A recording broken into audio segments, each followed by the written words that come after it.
It's the Revved Up 906 podcast, a Detroit Pistons podcast to be exact. And I'm Hudson. And I'm Ryan. And before we get into episode number 21 of season 3, y'all know the deal. Got to talk to you about a few quick things. First off, if you are new to the channel, make sure to subscribe. And if you happen to like today's episode, please make sure to hit that thumbs up button. That like button would greatly appreciate it. And if you happen to be tuning into today's episode, but aren't so much into long form content, make sure to follow us on Instagram by going in the description below this video, clicking on the Instagram link. That will bring you to our Instagram where you can follow us and get weekly clips and reels and debate topics. We also post like hot takes, comments on there. So make sure to go follow us on Instagram. We're a pretty good follow. If you aren't so much into long form content, you can still be in the know with everything going on with the Detroit Pistons by following us on Instagram. And if you want to be the first to know when we upload on YouTube, make sure to hit the bell button right below this video. That is the post notifications button, where when we upload each and every week, you will get a notification when we upload. So as we work through the season evaluation series, you can be the first to tune in if you hit that bell button. So please make sure to do so. Without further ado, let's get into today's episode. And Ryan, today we are going to be covering Ausar Thompson and Malik Beasley's season evaluation, getting into the deep statistics and working on talking about what kind of quarters they best play in, some records Malik Beasley set. But before we get into some of those details, we have to make sure we mention and talk about Cade making the all NBA team, third NBA team to be exact. And it's great to see Cade get this national recognition, because as we've been covering the Pistons, we've been upset in times previous where, hey, some of our guys aren't getting nationally recognized. And finally, the Pistons are starting to get recognized by the NBA and national media. Are you happy where the NBA placed Cade on the third team? Do you think he made a push for second team, or are you happy where they put him? I think he definitely made a case for the second team, but honestly, I'd rather have him be on a team than not at all. Right. And usually in years past, we wouldn't have even seen a Piston on any of those teams. So the fact that we saw Cade, I'm gonna take it. I'm gonna take third team. Yeah. As long as we get a guy in there, I'm perfectly fine. Yeah, I agree. And it comes, and when talking about the case for NBA second team, you look at the all NBA second team roster and you're like, okay, LeBron's on there. Yep. All time great. But, Cade I think has a better role and bigger role on the Pistons than LeBron on the Lakers. Maybe that's a hot take. Not sure. But I just wanted to make sure to give Cade his flowers and just talk about him for a little bit. Just because, not these kind of things don't happen to the Pistons all the time, being in a small market and a market that's been irrelevant for many, many years. And so it's great to see the Pistons finally just getting to that upper echelon of attention in the NBA.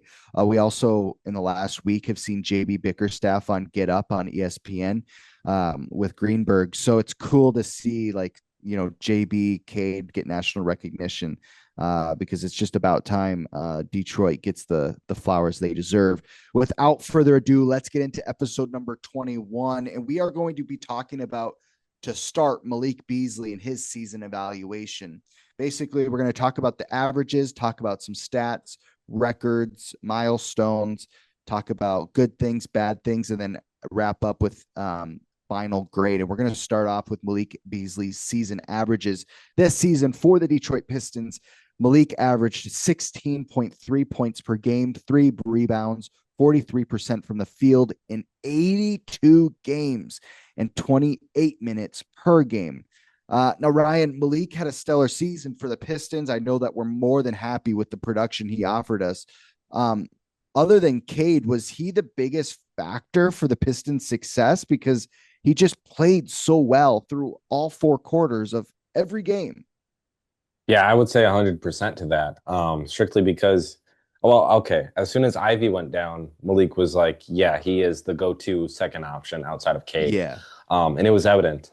And you even look at the postseason and how things played out. Malik really didn't do much in the postseason. He kind of disappeared a little bit. His Yeah. shot wasn't falling. But I think that's also due in part because the Knicks were going out of their way to make sure Oh, that they yeah. were slowing down Beasley, because if they slow down Beasley, you kind of can manage against the team. You can kind of Oh, manage yeah. against Cade. You can let Cade do his thing and the team doesn't win still.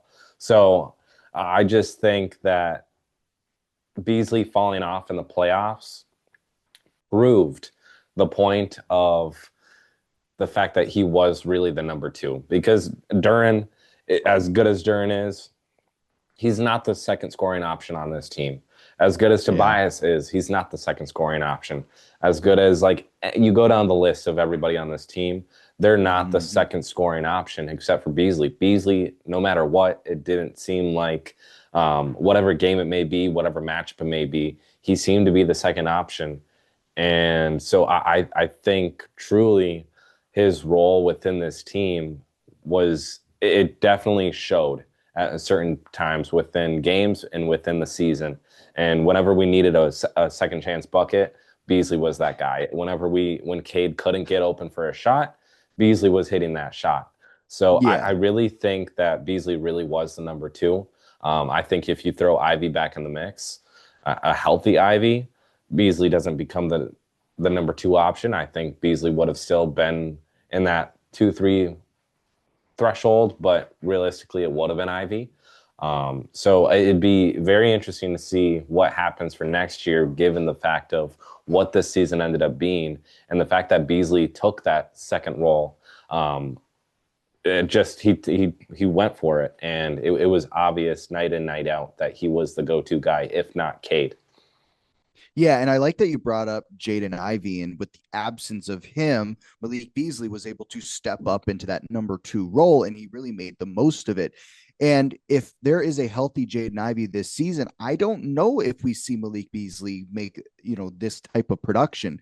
Because when talking about NBA rosters and divvying out shots, certain players only get a certain amount of shots. So if Simone Fontecchio is coming off the bench, he knows that he's really only going to be able to get up maybe 4 or 5 shots. And if you put Jaden Ivey in the rotation alongside Malik Beasley, Malik probably has to take 4 or 5 less shots a game than he otherwise would have.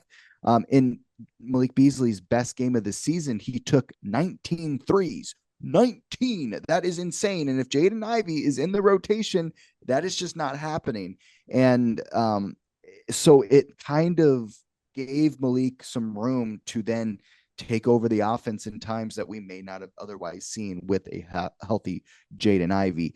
And Ryan, when talking about, Malik Beasley's production, he set records for the Pistons and the NBA. And to kind of just list off some of these milestones and records, if you didn't know them, now you know.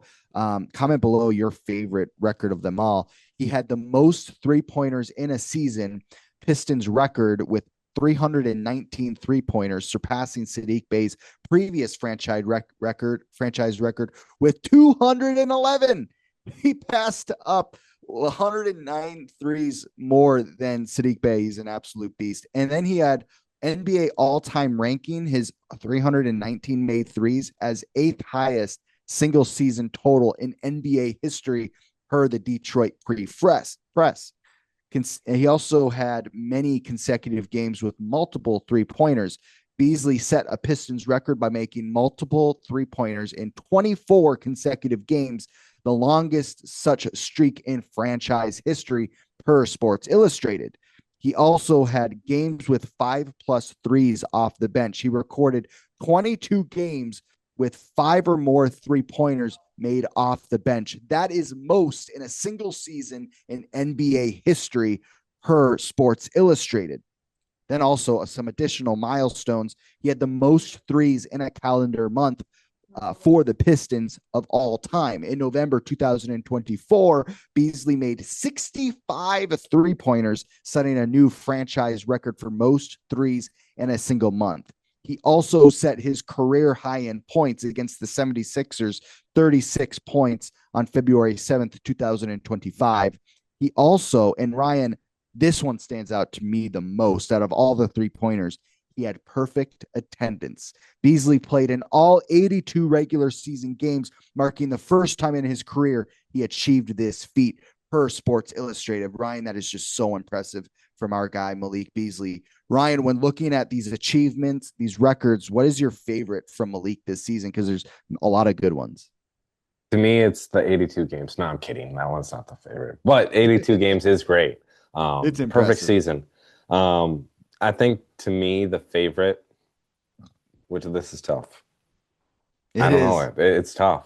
I think the fact of just second most three-pointers made this season, I think that's the most impressive to me. Just because to do what he did coming off the bench primarily, like that's absurd. Like there's no reason for him to be in that conversation. Because when you think of who was 1, 2, and 3, it's Anthony Edwards, Malik Beasley, and then Steph Curry. Like that's just the fact that Beasley was in that conversation coming off the bench, getting rotation minutes, not necessarily he's a starter.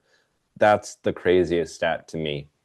And then also you could say that same thing just with everything else he did. The fact that he came off the bench and did what he did this year is just mind-boggling to me. And I love Anthony Edwards, but we all know Anthony Edwards played in that game just to set the record for this season, just to take it away from Beasley. We all know that's true. But otherwise, like what Beasley did coming off the bench, hitting all those threes, I think just that overarching theme was my favorite, because it applied to literally everything he did as far as records. But the fact that he smashed the Saddiq Bey one by over 100 threes is even crazier to me. Insane. Like it was with ease. It didn't matter. Like you go back to that season with Saddiq, and anytime Saddiq hit a shot, we were going crazy. And I remember that vividly. But then now it's like you think of what Beasley did this year, and you try to compare the two, and you look back at what Bey did, and then you think of what Beasley did. It's just like they're completely different, because I think when you think of Bey in that season and what we experienced, it's kind of like, wow, Saddiq's playing out of his mind. This is not normal. But when Beasley's doing it, it's like, this is normal. He's doing his thing out there. He's just being himself. Like you expect this. You expect greatness from the 3-point shot out of Beasley. You don't expect greatness from three from Saddiq Bey. Because no offense to Saddiq, but he's playing on the Wizards right now. And I don't think he's even really in the rotation as far as that anything there goes. But granted, Washington doesn't know what they're doing right now, because I'm just one little tangent is that the president of basketball operations made the comment that they were just developing this season. They weren't tanking, but yet they had one of the worst records in the league by far. So that's my little tangent there. But otherwise, So Saddiq Bey doing that, it's like, oh, Saddiq, you're actually playing pretty good. But then Beasley is doing it, and you're like, okay, we're witnessing greatness right now. So I think just the fact that he came off the bench, did what he did, and applied it to all those records, I think that's the craziest, mind-boggling stat to me, is the fact that he came off the bench and did all these great things. Now, I might be getting into the weeds a little bit on this, but to me, Malik just is one of those guys that plays really well for small market teams, because there's just less distractions off the court. And the reason I think about this is because when he played on the Lakers, he just didn't really do too much, but then he goes to Milwaukee, goes to Denver, comes to Detroit, and just plays out of his mind. And so it's just funny. Some certain guys just play better in small markets because there's not as much distractions going on. You can't party as much on a Thursday night, on a Wednesday night. And I think it just proved, Malik just plays great in the city of Detroit, Michigan. He just plays so well. And I agree. The one that stands out the most is the 3-pointers made in a season, the Pistons record. To smash Saddiq Bey's record is just absolutely insane. Played so well, and it just shows that just the absolute heater Malik was on this season. And speaking of heaters, Malik had an absolute heater of a game in a win against the 76ers. I mentioned it before. He scored his career high in points, 36 points, 13 of 23 shooting, and 9 3-pointers made. That's when he shot 19 threes in a game. Absolutely insane. He just had certain games where he was just on an absolute heater.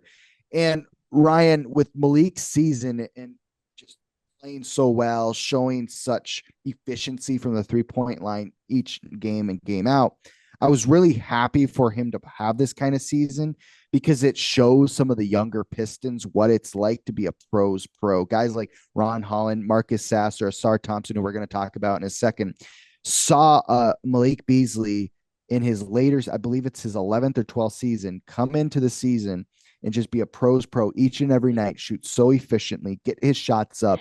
And the way it made it sound in some of the articles I read during the season is he shoots 500 threes a day.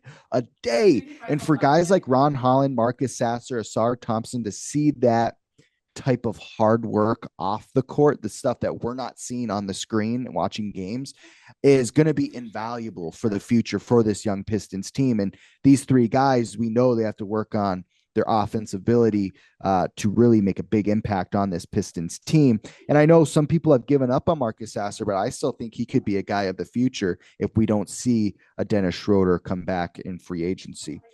So I just really wanted to point it out because I think it's seeing guys play at a high level while also not being like the top echelon of NBA players shows some of those younger guys that, hey, I can make an impact in a big way just by doing what Malik did that 24-25 season.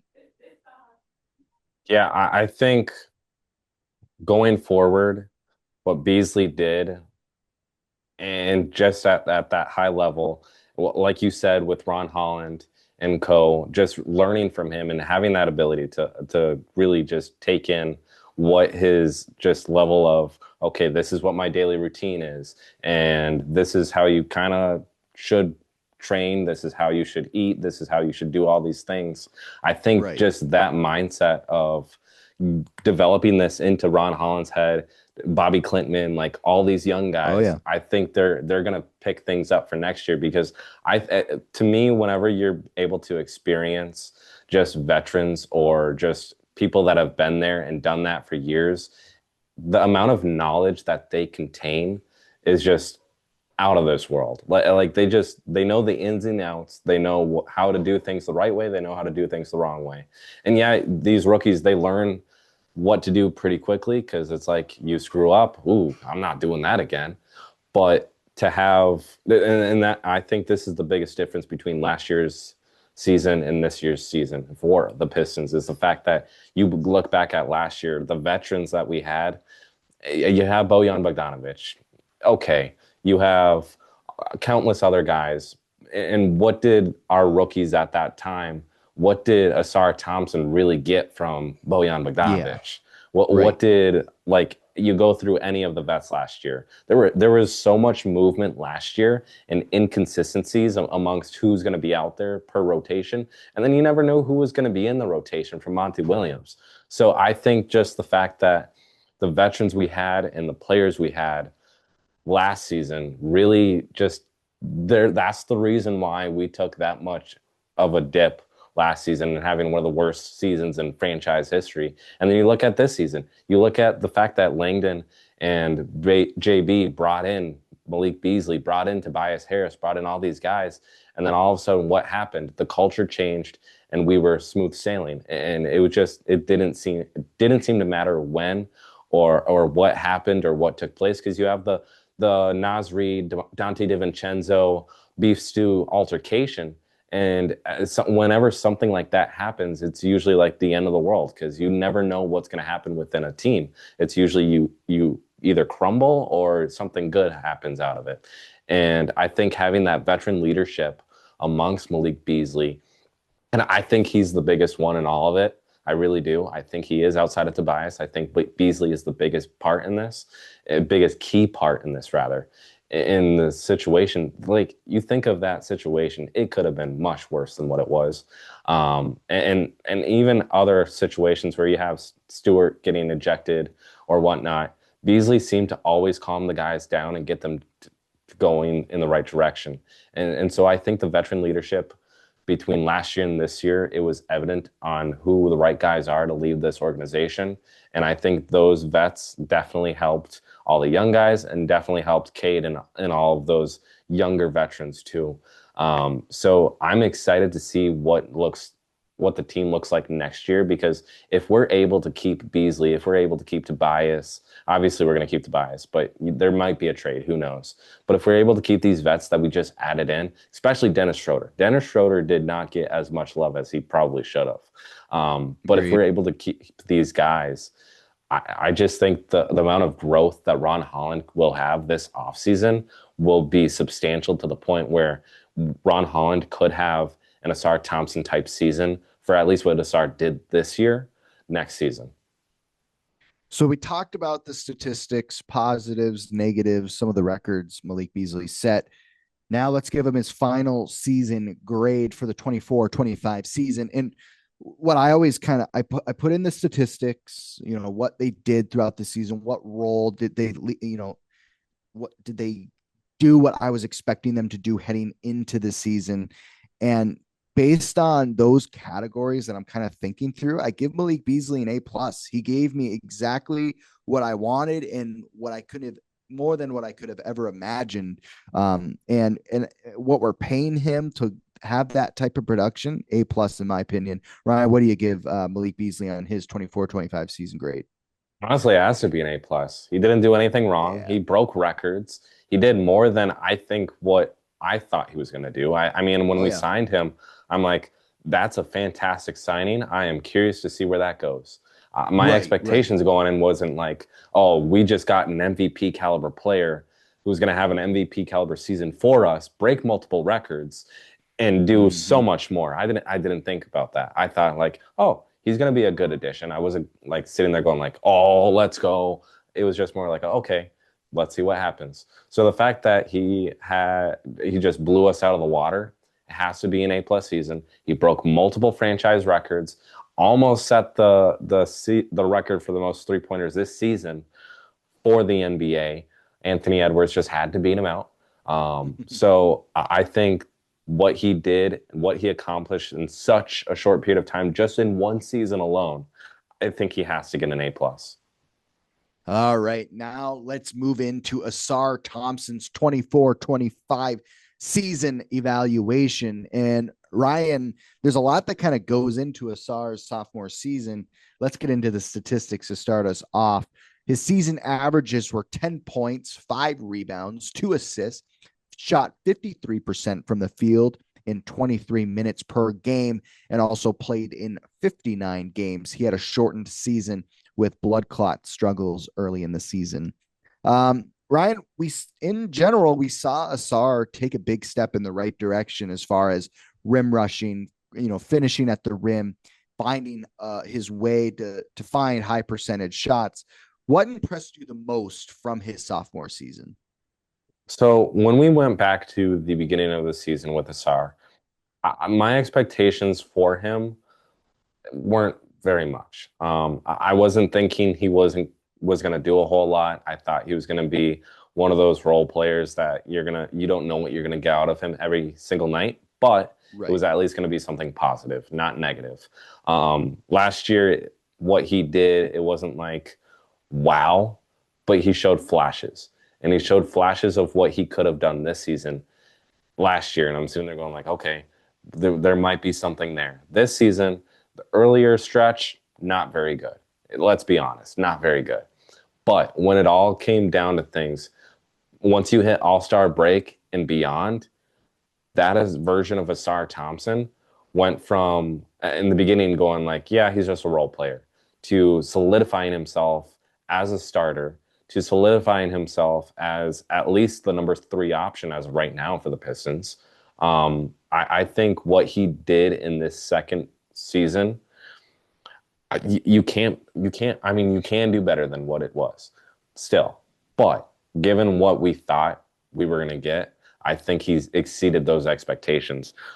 So when we went down to probably, I'd say like the last 20 games or so, and me and you placing the bet every single night, we would always go for Ausar Thompson 10 plus points. Why? Yeah. Because he was consistently doing that every single night. It didn't seem to matter when or who they were playing or who this matchup was. He was getting Right. you at least 10 plus points every single night. And maybe it was just 10 points, but he was doing 10 points and giving you like 9 boards. Or he was giving you 10 points and giving you 3 steals and 2 blocks. Like it didn't seem to matter what it was. He was consistently hitting that 10-point mark and either staying there and doing everything else or improving on that.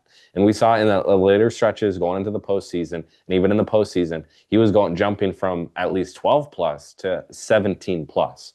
So Yeah. I think his confidence went through the roof post All-Star break.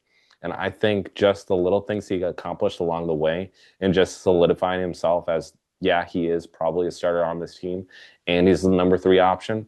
I think based off this season alone and what he was able to do in such a short period of time, from dealing with blood clots to end of the season, which was terrible last year for us, to what we didn't know what was going to happen and the way he finished. Because like you look at that playoff matchup against the Knicks, I'm sitting there going like, Ausar Thompson's the second best player right now.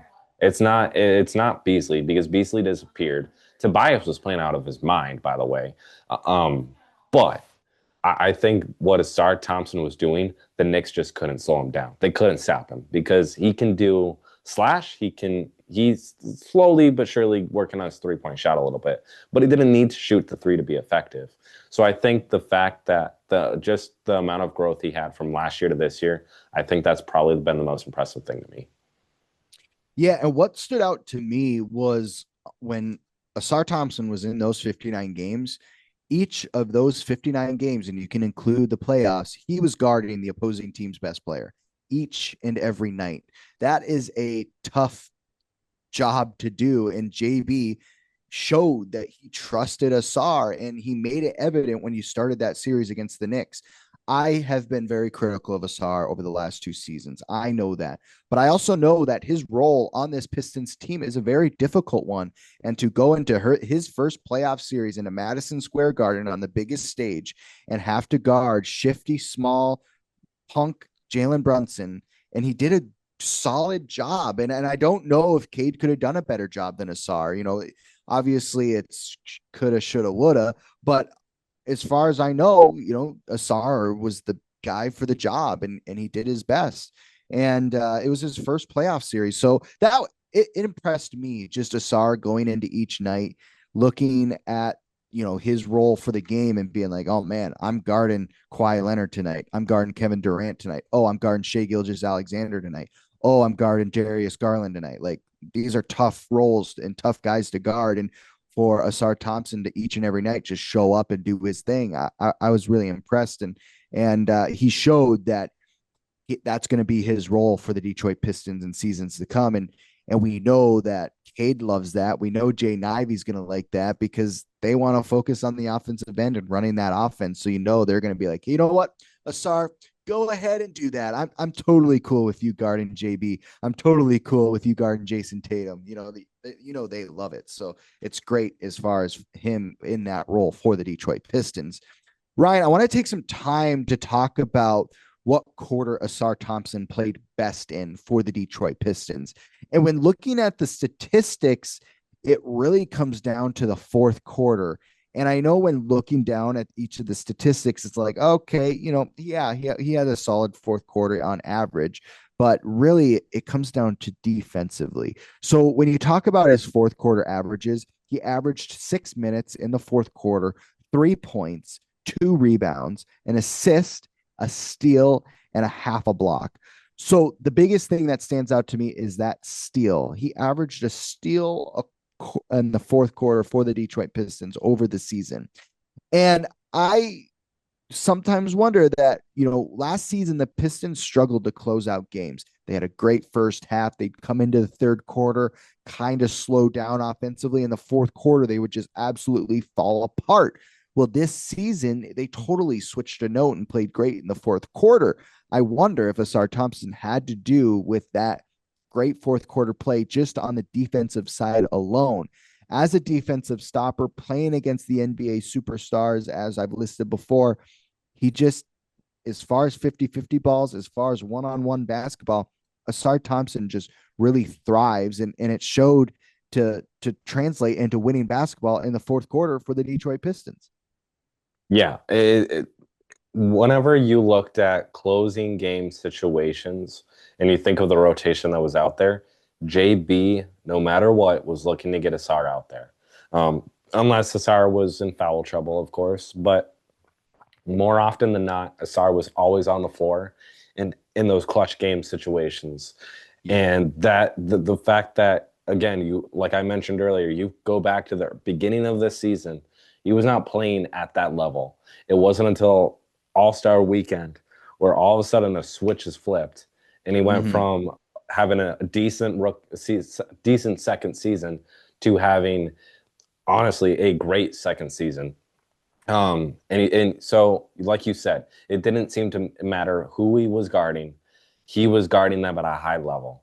And I think that's the biggest reason as to why JB was making sure he was out there, is because, yes, Ron Holland, great on defense. He's a great defender, but he's not an elite defender yet. Ausar Thompson went from being, in the beginning of the year, being a good defender to, honestly, I would say he became an elite defender in one season. He went from good to an elite.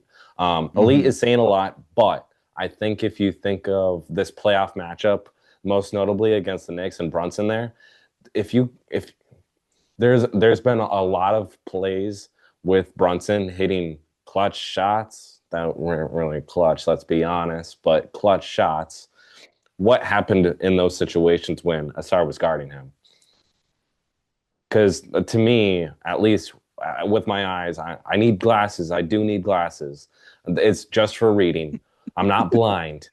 But every single time down the floor, Brunson was pushing off. Every single time. If not pushing off, he was looking to swipe and extend and get himself forward. He was using his arm any chance he could get on Ausar Thompson because he knew he couldn't get past him. He knew that. He knew that Ausar was locking him down and putting clamps on him all game long. He needed a dirty screen from Cat, and he needed a dirty screen from Mitchell Robinson, and he needed the officials to be stupid like they always are in order to get past Ausar Thompson. That's how good of a defender and how good just his overall defense was at the end of the season, is the fact that you needed all those three things to happen for the Knicks to have success. Is the refs being stupid, Brunson getting his way, and Cat setting dirty screens. That's what needed to happen. So, and I mean, the overlying issue is the refs, let's be honest, because the refs, if they actually did their jobs the right way, Cat wouldn't be setting a dirty screen, and Brunson wouldn't be trying to push off any chance he got. So, I'm blaming the refs right now. But realistically, though, Ausar Thompson went from a good to an elite defender. And I think just the overarching theme is, yeah, like you said, it doesn't seem to matter who it is out there. It could be Brunson, could be anyone. Ausar Thompson is licking his chops going like, I want him. I want to defend him. And that, it's always fun watching him defend players because especially the high caliber ones. Because you match up against anyone, I'm like, okay, Ausar's going to win that battle. But you go up against the league's best elite players, I'm sitting there going like, okay, that could be something. One last thing to note before we give Ausar Thompson his final grade for the 24-25 season is I want to talk about his passing ability he put on display this season. And it really showed evident in offensive schemes where Jalen Duren is coming up to the top of the key to set a screen for Cade, Dennis Schroeder, whoever is running the offense. And the screen kind of goes awry and they have to bail out, go swing it to the wing to Ausar Thompson. And then he looks to do what next. He can decide a couple different things, give it back to Schroeder, give it back to Cade to rerun the offense, throw it down to Tobias Harris for him to kind of go to work, kind of find his mid-range game. And rather or not, when watching the 59 games Ausar played in the regular season, he made the right decisions. He was finding the right cutters. And with playing alongside a guy like Ron Holland, Jaden Ivey for a part of the season, Cade Cunningham, some athletic guys, he found the right cutting players. He was able to throw a couple lobs in transition to Jalen Duren, and to be a young 20-year-old guy in his second season in the NBA, to be able and to be a three, a small forward and making these types of passes just shows us shines of what he might possibly be able to do in the future for the Detroit Pistons and do it at a high level. Like you said, we saw him go from good defense to elite defense. Well, hopefully we'll see him in the next season go from good passing to elite passing. And we know that when small forwards are good passers, it pays off big dividends for teams. Jaylen Brown and Jason Tatum on the Celtics are what come to mind for me as good passers at the wing. Also, Aaron Gordon for the Denver Nuggets. We see him make the right passes time and time again on that Denver Nuggets team to get Jokic the ball in the paint, or swing the ball around the perimeter to Jamal Murray and find those shooters in Christian Braun. So I think it's going to pay dividends for this Detroit Pistons team if Ausar Thompson keeps growing and progressing in this passing game. And it just, to me, this season, he showed signs of being able to pass in a big way. All right, Ryan, we talked about the statistics, talked about the positive, negatives, his play in the fourth quarter, his passing ability, going from good defense to elite defense. What final season grade do you give Ausar Thompson? Because I think there is so much more room for potential than what he's at. I think I have to give him a B. Okay.